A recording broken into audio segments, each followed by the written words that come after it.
नमस्कार।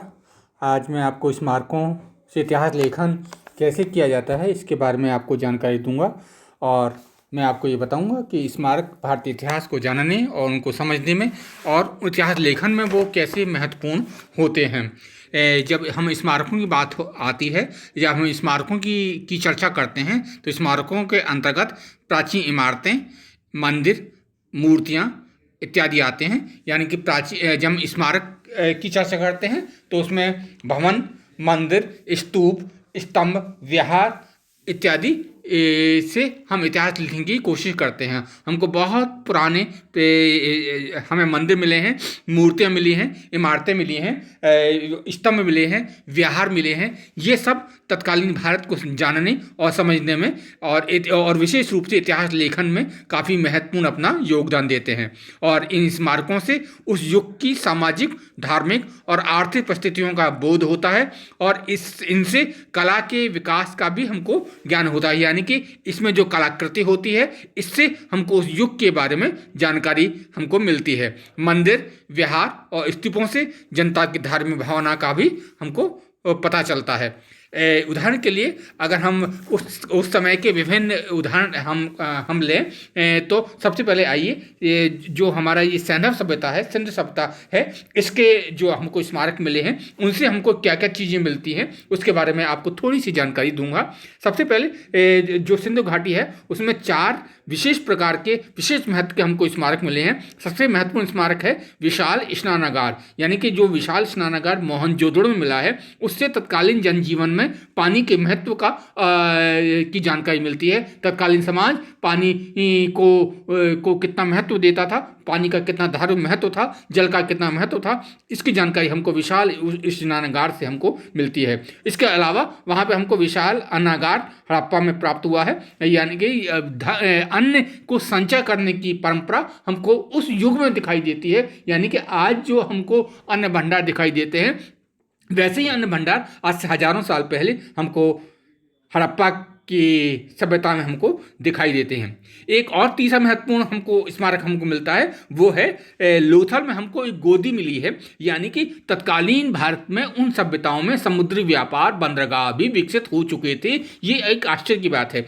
तो ये स्मारक भी तत्कालीन भारत के विकसित सामुद्रिक व्यापार, सामुद्रिक जनजीवन की हमको जानकारी देते हैं। और इसी तरह विश्व का जो प्राचीनतम स्टेडियम हमको मिला है, प्राचीनतम स्टेडियम की बात कर रहा हूँ, प्राचीनतम स्टेडियम हमको धौलीवारा में हमको मिला है, धौलावीरा में हमको प्राप्त हुआ है। ये 4 महत्वपूर्ण वस्तुएं हमको सिंधु सभ्यता के अवशेषों में हमको मिलती है। क्या क्या मिला है? विशाल स्नानागार मोहनजोदड़ो में मिला है, विशाल अन्नागार हमको हड़प्पा में मिला है, जो गोदी जो बंदरगाह मिला है वो लोथल में मिला है, और सबसे बड़ा स्टेडियम जो हमको मिला है धौलावीर में मिला है। और ये सारे जो अवशेष हमको मिले हैं तत्कालीन भारत के विकसित जनजीवन को हमको बताते हैं। पटना में मौर्यकालीन भव्य राजप्रसाद के अवशेष हमको मिलते हैं। यानी बहुत महल के अवशेष मिलते हैं जो प्राचीन भारत की काष्ठ कला के बारे में हमको जानकारी देते हैं। यानी कि काष्ठ से, लकड़ी से किस तरह राजमहल बनाए जाते थे, किस तरह निर्माण कार्य किया जाता था, इसकी जानकारी हमको पटना से प्राप्त अवशेषों को हमको मिलती है। मौर्यकालीन जो शासन व्यवस्था है, मौर्यकालीन जो हमको स्मारक मिले हैं उसमें एक ही पत्थर से निर्मित पॉलिश किए हुए जो स्तंभ हमको प्राप्त होते हैं। उन स्तंभों में हमको जो पशु आकृतियाँ मिलती हैं ये स्तंभ उस समय के विकसित जो हमारा विज्ञान था, विकसित जो हमारा ज्ञान था उसकी हमको जानकारी देते हैं। इसी तरह बिहार में गया के पास बाराबर और नागार्जुन की पहाड़ियों से प्राप्त मौर्यकालीन गुहा आवास और शिलाओं को काटकर की जाने वाली निर्माण कला प्राचीन भारत की उस महानतम निर्माण परंपरा को बताती है जो कि आज भी विद्वानों के लिए एक आश्चर्य की बात है। ये विशाल पहाड़ों को काट के गुफा बनाना और वहाँ उस गुफा को रहने लायक बनाना, उसमें निर्माण काम करना निश्चित रूप से बहुत महत्वपूर्ण रहा होगा। इसी श्रृंखला में, इन्हीं स्मारकों की श्रृंखला में अगर मैं बात करूँ तो बरहूत स्तूप, बौद्ध गया का स्तूप और सांची का महास्तूप, ये 3 ऐसी चीज़ें हैं जो कि हमको स्मारकों रूप में हमको प्राप्त होती है। इससे हमको समकालीन कला की जानकारी मिलती है, तत्कालीन जनजीवन कैसा था उसमें उस जीवन की हमको झांकी मिलती है, और बौद्ध कथानकों के बारे में भी हमको इन स्मारकों से, यानी कि भरहु, बौद्ध गया और सांची के जो महास्तूप है, इनसे हमको जानकारी मिलती है। इसके साथ साथ बेशनगर जो विदिशा में है, वहाँ पर हेलियोडोरस का गरुड़ स्तंभ प्राप्त हुआ है, जो शुंग काल में वैष्णव धर्म की लोकप्रियता का एक बहुत अच्छा उदाहरण है। इसके साथ साथ अगर मैं और आगे बढ़ूं तो गुप्त काल मंदिरों का स्वर्ण काल कहा जा सकता है, और गुप्त काल के बहुत बहुत से मंदिर हमको अभी भी बहुत अच्छी स्थिति में देखने को मिलते हैं। इसमें आप देवगढ़ जो भीतरी गांव का जो मंदिर है, वो बहुत अच्छी जानकारी उस युग की देता है। गुप्तकालीन धार्मिक और सांस्कृतिक जीवन को जानने के लिए देवगढ़ के भीतरी गांव का जो मंदिर है वो बहुत महत्वपूर्ण है, और इन मूर्तियों से उस समय की मूर्ति कला की जानकारी मिलती है। उस समय की जो हमको मूर्ति मिलती है वो गजेंद्र मोक्ष की मिलती है, शेषनाग की, विष्णु की मूर्ति मिलती है, कृष्णावतार मिलते हैं, दशावतार मंदिर, और गुप्त काल के अन्य मंदिरों से हमको ये ज्ञात होता है कि विष्णु के कई रूपों की हम लोगों ने कल्पना कर ली थी। तो ये सारी की सारी जानकारी हमको उन मंदिरों के अवशेषों से मिलती है, और इससे ये भी जानकारी हमको मिलती है कि उस युग में अवतारवाद का सिद्धांत लोकप्रिय हो चुका होगा, यानी कि विष्णु के एक अवतार के रूप में कहना चाहिए कि विष्णु के अवतारों को की हमने कल्पना कर ली थी। गुप्तकालीन जो हमको गुहा मंदिर मिले हैं, गुहा मंदिर का मतलब होता है जो गुफाओं के अंदर जो हमको मिलने हैं, उसमें बहुत से ऐसे मंदिर हैं जो कि आप उदाहरण के लिए हम ये बताएं कि उदयगिरी का जो मंदिर है वो गुप्तकालीन है, और ये ब्राह्मण परंपराओं को समर्पित है।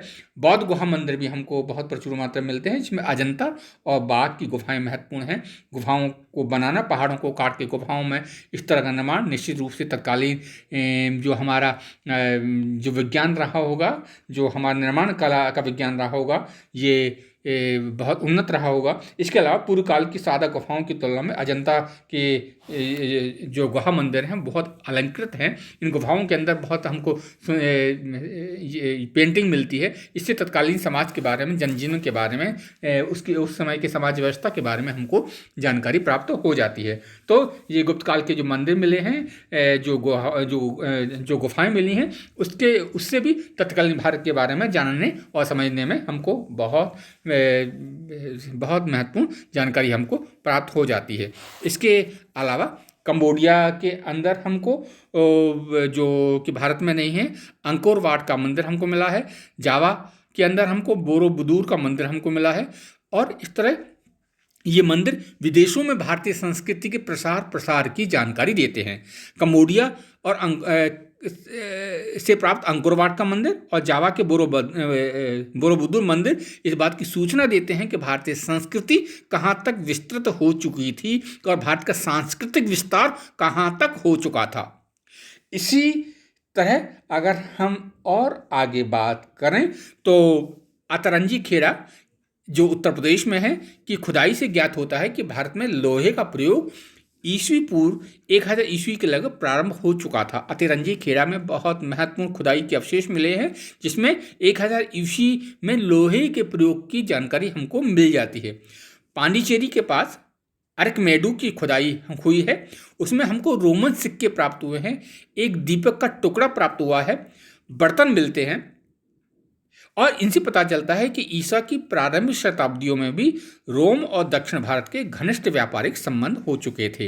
यानी कि पांडिचेरी के पास जो अरकमेडू की खुदाई हुई है उसमें रोमन सिक्के प्राप्त हुए। रोमन सिक्के भारत में तो बने नहीं होंगे, निश्चित रूप से रोमन व्यापारी वहाँ से लाए होंगे, या फिर भारत का कोई व्यापारी रोम गया होगा, वो उस तरह के सिक्के लाया होगा। तो उस अरकमेडू की जो खुदाई है उसमें हमको रोमन सिक्के प्राप्त हुए हैं, एक दीपक का टुकड़ा प्राप्त हुआ है, बर्तन मिलने हैं, और जो कि तत्कालीन भारत में रोम और दक्षिण भारत के संबंधों की जानकारी देते हैं। तो ये महत्वपूर्ण जानकारी हमको इन अवशेषों से ही प्राप्त होती है। इसी तरह चोल कला कि हमको जो दक्षिण भारत में चोल युग था उसमें हमको उस समय के जो मंदिर मिलते हैं उसमें भी जो मंदिरों के स्मारक हैं वो भी हमको तत्कालीन भारत के बारे में, तत्कालीन भारत की कला और संस्कृति और धार्मिक जीवन के बारे में बहुत महत्वपूर्ण जानकारी देते हैं। कहा जाता है कि चोल कलाकारों ने इन मंदिरों का निर्माण दानवों की शक्ति और जौहरों की कला के माध्यम से किया था। यानी कि इतने विशाल हैं कि वास्तव में उनकी कला को देख के ऐसा माना जा सकता है कि ये वास्तव में इनको बनाने वाले कोई अद्वितीय व्यक्तित्व वाले व्यक्ति रहे होंगे। और इसमें जो शिल्प हमको मिलता है वो निश्चित रूप से ऐसा लगता है कि वो अकल्पनीय ही प्रतीत होता है। इसी तरह तंजौर का राज राजेश्वर का मंदिर दृढ़ शैली का सर्वश्रेष्ठ उदाहरण कहा जा सकता है। पल्लव काल के कई मंदिर हमको उपलब्ध हुए हैं। देवगढ़ जो झांसी के अंदर है, अजंता के चित्र, नालंदा में हमको बुद्ध की एक मूर्ति प्राप्त हुई है जो कि तांबे की है, वो तत्कालीन हिंदू कला के बारे में हमको जानकारी देती है। इस पर मलाया, बोर्नियो, बाली से भी हमको कई हिंदू स्मारक हमको प्राप्त हुए हैं जो इन द्वीपों में हिंदू संस्कृति के प्रसार की कहानी को बताते हैं। तो इस प्रकार स्मारक तत्कालीन भारत को जानने, समझने और भारत के धार्मिक और सांस्कृतिक विस्तार को हमको बताते हैं। तत्कालीन इतिहास लेखन में ये स्मारक बहुत महत्वपूर्ण भूमिका अदा करते हैं। इसी तरह प्राचीन भारत के इतिहास लेखन में मूर्तियाँ और अन्य कलाकृतियाँ भी बहुत महत्वपूर्ण हैं। अनेक पुरास्थलों से हमको अनेक कलाकृतियाँ प्राप्त हुई हैं। ये जो कलाकृतियाँ में मूर्तियाँ अधिक मिलती हैं, ये मूर्तियाँ टेराकोटा की हैं और मिट्टी के बर्तन प्राप्त होते हैं। मिट्टी के बर्तनों से तत्कालीन सामाजिक जीवन के बारे में हमको जानकारी प्राप्त होती है। इन सामग्री से इतिहास के कई ऐसे अनछुए पहलू उजागर होते हैं जो कि हमारी नज़र में पहले नहीं थे। लोक जीवन पर इन सामग्रियों से काफ़ी रोशनी पड़ती है। इन सामग्रियों से जन सामान्य की सामाजिक जीवन, धर्म, लोक कलाओं की पर्याप्त जानकारी हमको मिलती है। तो जब हम इतिहास लेखन में मूर्तियों और कलाकृतियों के उपयोग की बात करते हैं तो इससे भी तत्कालीन समाज के जनजीवन की जानकारी हमको इन मूर्तियों से, कलाकृतियों से और कहना चाहिए कि